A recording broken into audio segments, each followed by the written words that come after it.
ভাই এখানে আমরা শান্তিপূর্ণভাবে সকলে কথা বলার জন্য আসছি। আমরা সকলে আপনাদের সাথে শান্তিপূর্ণভাবে কথা বলার জন্য আসছি ভাই।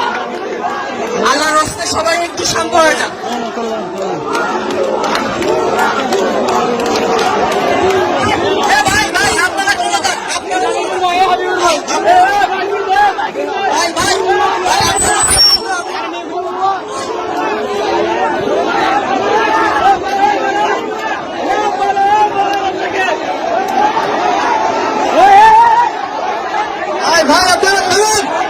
আপনারা দেখছেন যে এখানে একটা শুরু হয়ে গেছে। দেখুন আপনারা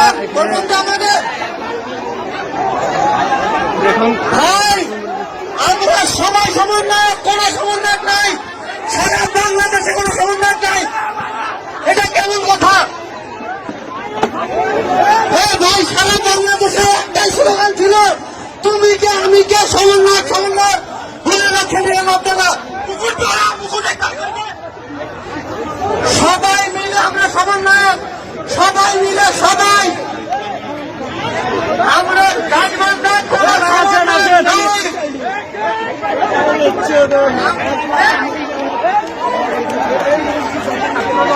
বাংলাদেশে প্রতিটা মানুষ সমন্বয়, এই নতুন দেশ করবে প্রতিটা মানুষ, প্রতিটা মানুষ। আপনারা দেখতেছেন বৈষম্য বিরোধী ছাত্র আন্দোলন গাইবান্ধা জেলা শাখার আয়োজনে আসছে এখানে। আমরা দেখলাম একটু আগে দুই গ্রুপের সংঘর্ষ। আমরা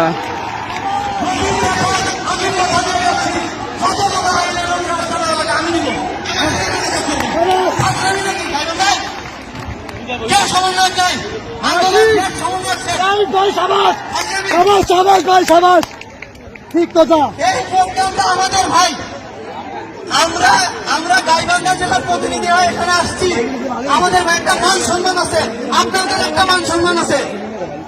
সবাই প্লিজ একটু বসেন, বসেন প্লিজ, প্লিজ একটু বসেন। ঢাকা থেকে কেন্দ্রীয় সমন্বয়ক আসছে, চিন্তা করে দেখেন একবার, সারা বাংলাদেশে আমাদের মান সম্মানটা হয়ে যাবে ভাই। নিজের জেলার জন্য ভাই একটু বসে যান, সবাই একটু বসেন ভাই। যারা বিশৃঙ্খলা সৃষ্টি করতেছে তাদের বিরুদ্ধে আইনানুগ ব্যবস্থা নেওয়া হচ্ছে। আমাদের প্রতিনিধি দল ওখানে গিয়েছেন, আপনারা সবাই সুন্দর মতো বসে যান। পুলিশ ভাইরা আপনারা একটু আইন শৃঙ্খলার বিষয়টা দেখেন। আমাদের প্রতিনিধি দল এসপি স্যারের কাছে গিয়েছেন।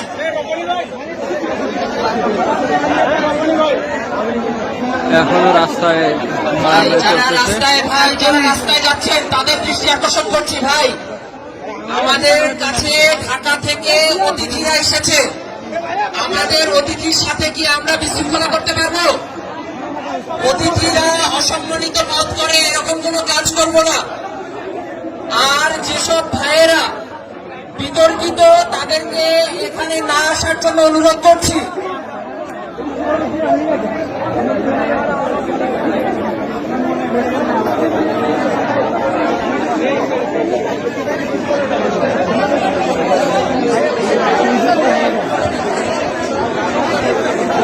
ভাই আপনারা সবাই বসে যান, আপনারা সবাই বসে যান। আমরা এখানে কোনো কমিটি দিতে আসি নাই, কোন কমিটি নাই। আমাদের গাইবান্ধা কেন, শুধু সারা বাংলাদেশের কোথাও কোনো কমিটি নাই সমন্বয়, শুধু সেন্ট্রাল ছিলেন আমাদের নাহিদ, আমাদের সাজিদ ভাই, আমাদের যারা আজহার আব্দুল্লাহ ভাই, আরো যারা ছিলেন তারাই শুধু সমন্বয়। সমন্বয় বাংলাদেশের কোথাও নাই। আপনারা সবাই বসে পড়ুন, আপনারা সবাই বসে পড়ুন। আপনাদেরকে এই যে দেখেন এখানে অনেক মিডিয়া আছে। আমাদের উত্তরবঙ্গের মানুষকে সবাই, আমরা যখন ক্যাম্পাসে চলাফেরা করি, আমরা যখন ঢাকায় চলাফেরা করি, বিভিন্ন জায়গায় যাই, সবাই আমাদেরকে সম্মান করে যে গাইবান্ধার মানুষ অনেক ভালো। প্লিজ আপনাদের কাছে আমি অনুরোধ করছি, আমিও গাইবান্ধার ছেলে, আমি ঢাকা ইউনিভার্সিটি থেকে, আমরা অনেক আমার সামনে লাশ পড়ে গেছে, রক্তর গন্ডা হয়ে গেছে আমাদের সঙ্গে। আর এখন আপনারা পরিস্থিতি করতে আসছেন, এটা কোনোভাবেই কাম্য নয়। এটা গাইবান্ধাবাসীদের থেকে কোনোভাবেই কাম্য নয়। যারা আইসিটিশন করতে আসছেন তাদের প্রতি আমরা বড় হুঁশিয়ারি জানাই আমাদের সর্বোচ্চ আপনারা জানেন বর্তমান বাংলাদেশ কাদের ইশারায় চলছে আপনারা জানেন